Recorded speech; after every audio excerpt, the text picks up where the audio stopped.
Okay, part 3, just continuing. Okay, so my task is task 100 for the day, so I selected task 100. And from the task template in the home menu, let me go back to home to show you. From this data that we extracted, we're going to strip out the information, including the number of hauls, and go down to the one we're entering into. So, number of hauls, how many hauls did we do for the day? Let's say we did 3 hauls for the day. Okay, and how many meters did I cut? Okay, great, I cut 110 meters. Perfect. Okay, so it calculates the cost. Okay, now we know that through various assumptions, I forget what the actual number calculations were, but the approximate cane tons cut at that kind of task is going to be 6.6 tons, and will give me a theoretical number of hauls. Okay, so when you're doing stacks, it gives you a number of hauls and total cane extracted, because we are weighing it, and one stack is 1 haul, so it's an actual. Whereas this is a theoretical number, and it's interesting because when we look at the management report, we'll look at our theoretical number of hauls and our actual number of hauls, and look at what kind of efficiency the guys are at extracting cane out of the field. Okay, so similarly for another guy, I'm just going to do another one quickly. Also field 2, same thing, can't have 2 more than different fields on one page. And we're going to do, let's do someone else, just Gabriel, and he's also on a task 100, and he cut 150 because he's hardcore. He went 142 rand. Okay, cool. Again,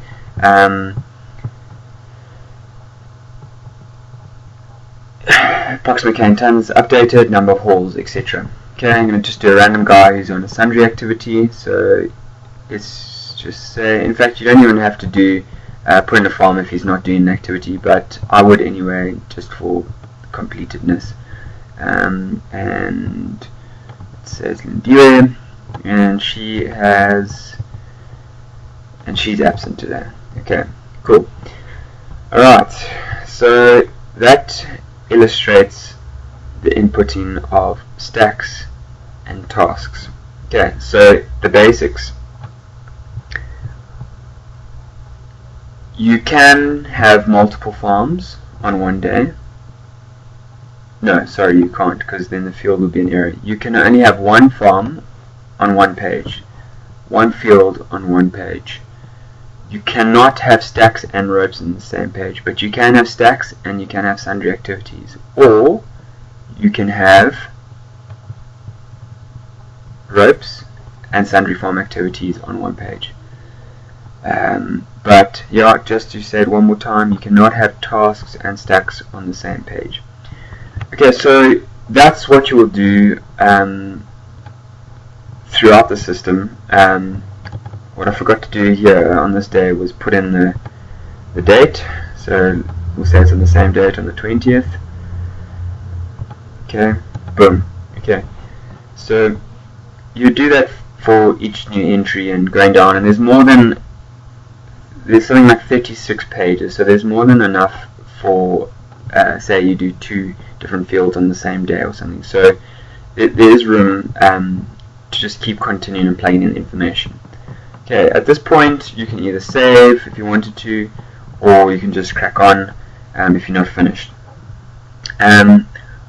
What I do advise, and this is very, very important, and I must stress this, is make backups of this as often as possible. In fact, I'd back it up every day, and I'd label it very, very appropriately. So save it as, we know that we're working in Dropbox, so I would save it something like this: cane cutting 2014, and I'll do it. I'm not sure how often you input your cane data, but I'll do it something like this. I'd go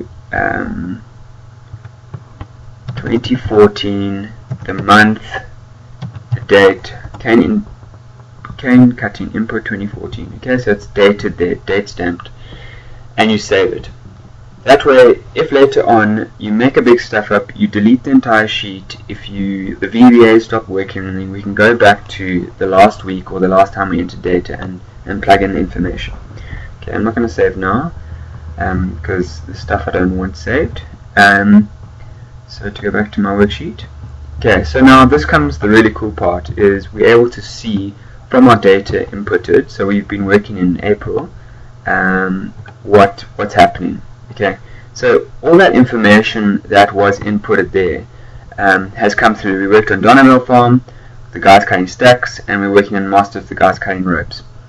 Now you can immediately see visually, so it's a nice little executive information system as well, whereby you can see the very much headline type things, data coming back from which you can extract information. Okay, so here we can immediately see the proportion that's going to Mostert and what's at Donneville, and if we had worked on Ember and Raws, it would reflect here also.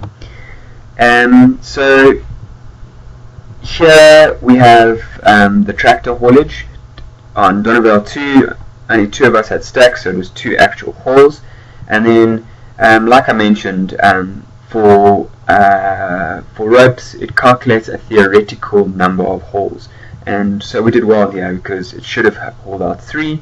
So we entered in, sorry, that's what it calculated, and what we entered in was 3 as an actual. So that's really great. And similar to the cane tons cut cane, we have the hauls by tractor represented visually in a pie graph here. Okay, and then for all those activities, whether it was ropes or stacks, what else do the guys do? General farm activity, that then is reflected in rands on a pie chart over here, including the cost for that month. Very, very simple, but yeah, I think it's a great little way of just seeing what happened in that particular month. You can also see this is your actual that's coming from your records. The mall might come back with a different figure. You can enter that in and actually reconcile if you wanted to, and see what percentage you're under or over. That's something you don't have to do, it's just there for your own benefit. Okay, so that is the monthly overview. There's some quick tabs here to just pop through the months, or you can go back to home and go the long way around again and choose your month. So that's the monthly overview. Okay, so in the year to date also it's very similar. It gives you a breakdown of what you've seen in the monthly report, but from an annual perspective. It gives you what you've cut on each farm for each month, so approximate tons cut each farm each month. So we've been working in April. You can see in Donneville we cut 7.5 tons, 18 tons, so that corresponds exactly what was represented in the monthly overview, total of 25.5. And here we can see it visually on a pie graph for both Mostert and Donneville at the moment, remembering that any other farm data that's inputted here will also be represented in these graphs. And this over here then, which I'll quickly change now, add labels, format data series, add labels, add data labels, 7.5 tons, but let's just make these as a percentage. Okay, there we go. So it gives you your actual tons and a percentage. Okay, you don't have to do that. I'll save it so it's like this. So don't worry about all these options I've done on the side. And then that gives you a breakdown of tons cut on the farm. Okay, so if you scroll down, you're also going to get your haulage report. Exactly the same as the monthly overview, exactly like I articulated now with the total tons cane cut. Also going to just add some labels here for your own benefit as a percentage. Format data labels, percentage. Okay. Alright, and then same with the actual cane labor cost. Okay, very, very simple. It gives you a total amount for the year to date, how much is incurred in each month. We know it's 547 we've incurred from what we've entered into our data.